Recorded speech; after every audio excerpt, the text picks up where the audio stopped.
En province de Muyinga, à l'Écofort Kalambi, situé dans la commune de Winyuza, un événement étonnant s'est produit ce mardi 12 novembre 2024. Il y a plus d'un mois, plusieurs enfants étaient tombés malades, montrant des signes inquiétants de folie.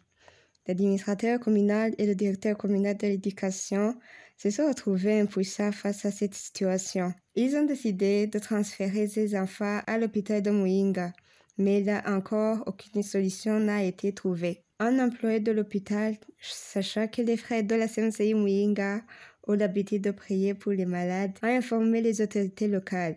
Ces dernières ont accepté de faire appel à eux pour intervenir. À leur arrivée, ils ont prié pour ces enfants et Dieu a agi. Les enfants ont retrouvé connaissance, suscitant une grande joie chez l'administrateur et le décès. Depuis cet événement, un vent de réveil souffle sur Muyinga et l'église locale est remplie d'allégresse. Toujours à Muyinga, après une période de jeûne de 21 jours, le pasteur Fiak Nikumana, missionnaire à Muyinga, a été conduit à reprendre l'évangile dans une nouvelle localité non encore conquise, appelée Kuiwuye, pour y implanter une assemblée de maisons. Les résultats ne se sont pas fait attendre. La première réunion, le lundi, a rassemblé 15 personnes. Le mercredi, le nombre est passé à 25 participants. Un événement marquant a eu lieu à ce deuxième jour. Un sorcier très connu du village a donné sa vie à Jésus. Cela a eu lieu après avoir été témoin de la guérison de sa femme qui, avant sa conversion, était incapable de travailler. Depuis, elle a retrouvé la santé et travaille normalement. Le lundi 11 novembre, le frère Fiacre a organisé une micro-croisade avec les dirigeants de l'église. Le Seigneur n'a fait que bénir leurs efforts en amenant 85 personnes à répondre présents à cette croisade. L'assemblée a commencé avec 4 familles entières composées de parents et de leurs enfants, engagés à suivre le Seigneur Jésus et à participer aux actions d'évangélisation. Gloire à Dieu pour ces moments de réveil à Muyinga. Amen. C'était dimanche le 3 novembre 2024 que 40 personnes ont donné leur vie à notre Seigneur Jésus-Christ dans l'église d'Igenda et 20 personnes ont été délivrées des liens malsains de la pauvreté héréditaire ainsi que de l'idolâtrie de Kiranga. Toute l'église était vraiment dans une atmosphère de fête. En effet, il convient de souligner que cela faisait déjà 2 ans que les frères étaient instables car ils étaient chaque fois chassés de leur lieu de culte. Cela s'était déjà reproduit 5 fois. Ainsi, ce dimanche-là, l'administration locale a envoyé dans la croisade le chef de la zone en vue de superviser cette croisade et de s'assurer de ce qui s'y passait. Après le culte, il a appelé le dirigeant et lui a avoué: c'est votre église que nous avions longtemps désirée dans cette localité. Ainsi, bâtissez-nous une église car nous viendrons chez vous pour vous appartenir et votre Dieu sera notre Dieu, a-t-il dit. Jésus-Christ règne à Igenda et c'est vraiment merveilleux. Tenez, une vieille maman qui était venue avec une béquille est rentrée chez elle avec joie, complètement délivrée, sa béquille sur les épaules. Jésus l'a guérie. Jésus-Christ a guéri tous les malades qui étaient là selon sa parole. À Monza, en Tanzanie, où a été envoyé le pasteur Albert comme missionnaire depuis le Burundi en 2017, la main de Dieu est intervenue puissamment. En 2023, les disciples se sont engagés dans une démarche audacieuse, obtenir une parcelle de terrain dans les quartiers de Kiseke, un quartier où il était difficile d'acquérir un terrain. Le pasteur Albert parle d'un véritable miracle. Grâce à leur foi, ils ont pu acquérir le terrain pour 23 millions de shillings. Le 5 décembre 2023, la parcelle était en fait payée. Et dès le 1er juin 2024, les travaux de construction ont pu commencer. Une date symbolique pour cette communauté d'un effectif moyen de 160 disciples qui a vu une mobilisation impressionnante s'organiser en leur faveur. Dieu a touché le cœur et c'est ce qui a permis à l'Église de concrétiser ce projet ambitieux.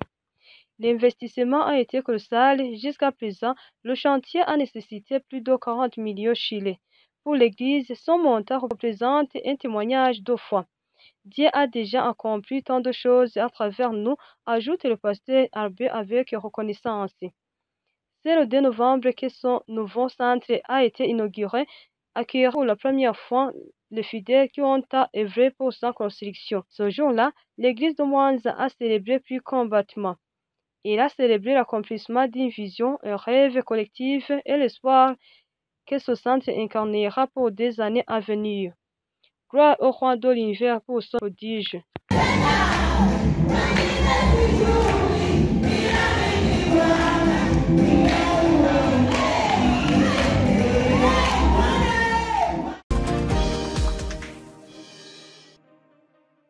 Le jeûne du ministère a débuté le 14 octobre 2024 dans la CMCI au niveau mondial.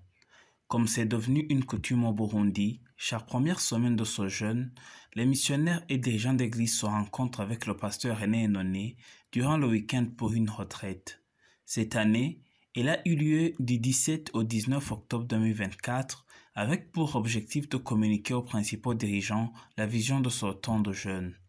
Durant cette retraite, le pasteur René Enoné, leader missionnaire de la CMCI Burundi, a centré son message sur 3 axes principaux sur lesquels les prières devaient se focaliser pendant cette période: la qualité de cœur, la fidélité et le revêtement de la puissance du Saint-Esprit. Il a insisté auprès des missionnaires sur l'importance de bien expliquer ces sujets aux disciples, car un fardeau bien compris est plus facile à porter. Concernant le cœur, le pasteur René Enoné a encouragé les missionnaires à prier pour une révolution complète de cœur et une circoncision spirituelle nécessaire pour accomplir la volonté de Dieu. Il a souligné que, bien que le cœur soit l'aspect le plus complexe, il demeure le plus crucial. Pour cela, il a demandé aux missionnaires d'insister sur ce sujet même 1000 fois si nécessaire. Sur le thème de la fidélité, le pasteur René Enoné a cité de nombreux passages bibliques pour démontrer que la fidélité est essentielle car les infidèles n'ont aucune part dans le royaume. Les personnes instables auront du mal à poursuivre leur appel, ce n'est qu'une question de temps, a-t-il affirmé. Il a ainsi encouragé les missionnaires à demander la grâce d'être fidèles à la présence de Dieu, à sa parole et à son esprit. Pour le 3e axe, qui est le revêtement de la puissance du Saint-Esprit, il a expliqué que l'onction d'une personne doit croître avec elle. L'onction d'hier n'est pas suffisante pour aujourd'hui et il faut une mesure renouvelée pour accomplir pleinement les desseins de Dieu. À ce titre, des prières intenses ont été faites pour recevoir une nouvelle mesure du Saint-Esprit. Ça a été aussi un des sujets principaux de ce jeûne. Cette retraite a été une étape clé pour ce jeûne et pour l'œuvre en général, car les missionnaires ont pris conscience de la nécessité de prier et de jeûner intensément.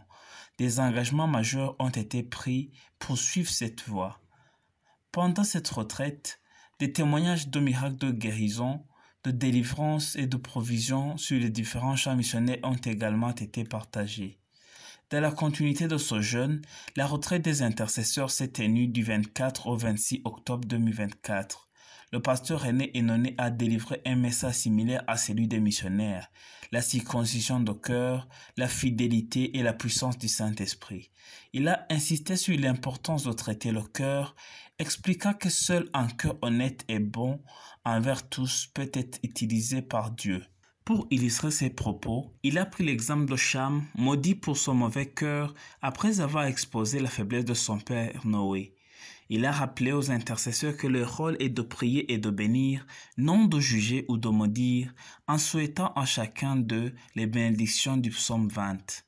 Le pasteur René Enoné a également souligné que cette retraite visait à acquérir un cœur et des richesses spirituelles pour mieux servir. Parmi ces richesses, il a mentionné la foi, indispensable pour plaire à Dieu, la crainte de Dieu qui agit comme une protection intérieure, l'amour de Dieu, crucial pour persévérer, et la puissance spirituelle pour agir. Ensuite, La retraite des diacres a eu lieu du 31 octobre au 2 novembre où le pasteur René Enonné a rappelé que Dieu juge selon la qualité de cœur et non selon les apparences. Il a expliqué que les dîmes et les offrandes servent à purifier le cœur de l'attachement aux choses matérielles et il a insisté sur la fidélité à la parole, à la présence de Dieu et à la mission confiée. Enfin, lors de la retraite des ministres de louange qui a eu lieu du 7 au 10 novembre 2024, le pasteur René Enonné a rappelé aux ministres de louange qui doivent se considérer comme des pasteurs, leur ministère étant de faire descendre la présence de Dieu. Il les a exhortés à une vie de sagesse, à éviter les distractions et à se consacrer à la recherche de Dieu. À partir de la deuxième semaine, chaque retraite s'est conclue par une croisade d'évangélisation, de guérison et de délivrance au centre Beraka chaque dimanche, marquée par des témoignages de guérison, de délivrance et de conversion. Ce week-end du 14 au 16 novembre 2024, l'équipe de conquête se rassemblera à Beraka pour une dernière retraite sous la direction du pasteur René Enonné avant la fin de ce jeûne. Dans la CMCI, sous le leadership du pasteur René Enonné, une armée de 102 personnes s'était engagée dès le début dans ce jeûne de 40 jours complets, une première dans l'histoire. Bien que tous n'aient pas pu continuer la bataille, nous rendons grâce à Dieu pour ceux qui sont restés dedans jusqu'à aujourd'hui. Que Dieu fortifie ses serviteurs et accorde la victoire à la CMCI partout où elle est implantée dans le monde.